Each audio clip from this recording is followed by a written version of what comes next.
If you have ever had a challenge sticking to eating healthy, I want to share some of my favorite tips and tricks to make this so much easier for you so that you can have success even when life gets busy.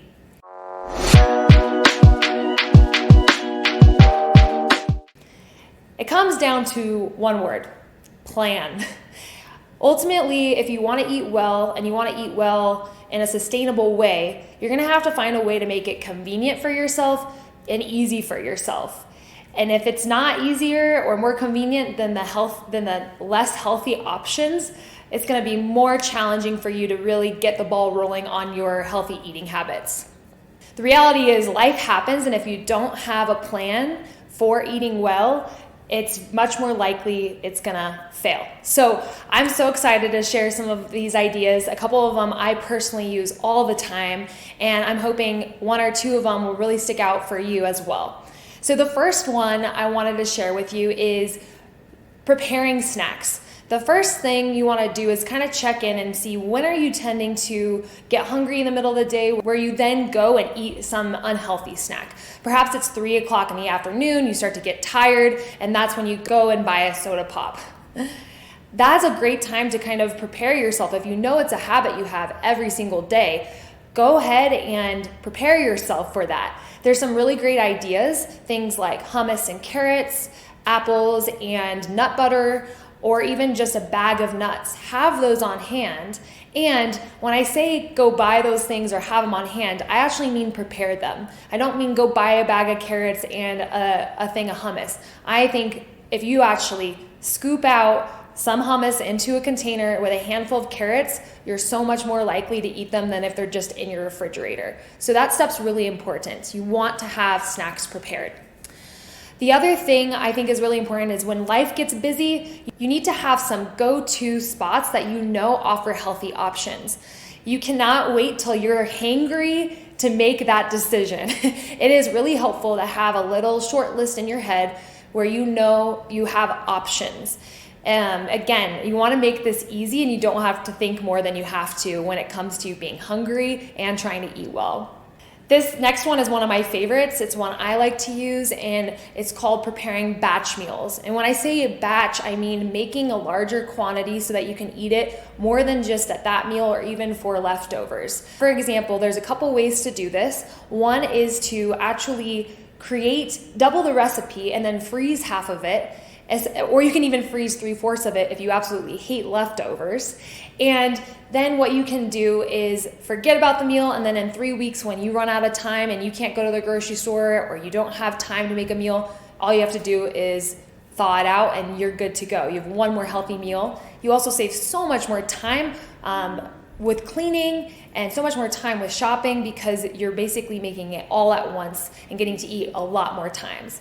For me personally, I don't have a problem with leftovers, so I'll just make a big batch of something and eat it for both dinner and lunch, and maybe dinner and lunch again.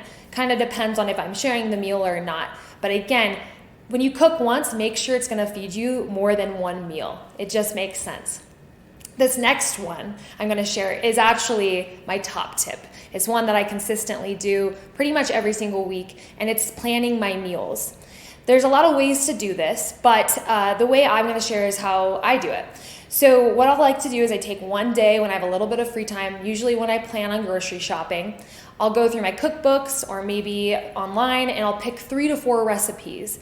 When I'm picking those recipes, I'm considering what days am I going to be cooking? What days might my partner be cooking? What other things might we have going on after work that could take away time from cooking? I try and really consider my week ahead, and then as I'm picking those meals, I'm writing down where I found those meals so it's easy to find, and I'm creating my shopping list. I then go shopping for everything for the week on that one day, and then I come home, put it away, and then when I get into the middle of the week, I'm tired, I'm done with work, and the last thing I want to do is try and figure out what to eat. I don't have to think about anything. It's basically mindless. I open up the book, I have the stuff, I'm ready to go. Imagine how much happier your future self will be if you did this. I, a couple weeks ago, didn't do this, and then we ended up at the grocery store 3 separate times. We ended up eating out a lot more, so we ended up spending more money, eating worse, and it just didn't feel good. So there is one way to elevate this even more. And I don't do this very often anymore, but if you get home and you have extra time after you grocery shop, you can actually prep some of those vegetables you got. You could mix together the spices for certain recipes. So again, at the end of the day, when you're trying to convince yourself out of cooking, it's already halfway done. You just throw the already diced carrots and onions and get going. It's pretty awesome. And I have to say, I love that tip too. This next one is great for those of you who may feel like all the things I just told you are way too much work for you. I get it. Some people are busy. They absolutely hate the kitchen. That's where I would actually suggest looking into the meal subscription services. There are so many these days: Green Chef, Blue Apron, who the heck knows what other kind of food or color combination there might be, but there's a lot out there, and a lot of times they'll give you a few free meals to try at first. So that's really great because you get to pick what you want, it gets shipped to you with the exact amounts that you need to cook with, and you're pretty much set up for the week. No grocery shopping really needed. So that's a really great way to get you started cooking at home, which is pretty much always going to be healthier than eating out. The last thing is kind of more of a thought pattern I want you to start thinking about. And I want you to think about what moments you tend to slip up during your week. If you have always been working on trying to eat better, think about your patterns. When do you tend to eat the best and when do you tend to eat the worst? And look at those times, because usually it's not really one-off. If it is, then it's not really so much a problem. But if it's a pattern, that's something you can prepare for. And that's the whole theme of this video. So a personal example I could share is that I tend to love sweet treats after dinner. I've learned that it's not wrong for me to enjoy those treats, but I have certain treats on hand because some things like dark chocolate or berries and things that will really satisfy my sweet tooth instead of me going for a big box of cookies or something. Although sometimes I enjoy cookies too. So with that being said, I just think it's important to really get to know yourself, figure out what works for you, and I hope that these tips and tricks today help you be more prepared in the future and therefore more successful in eating well.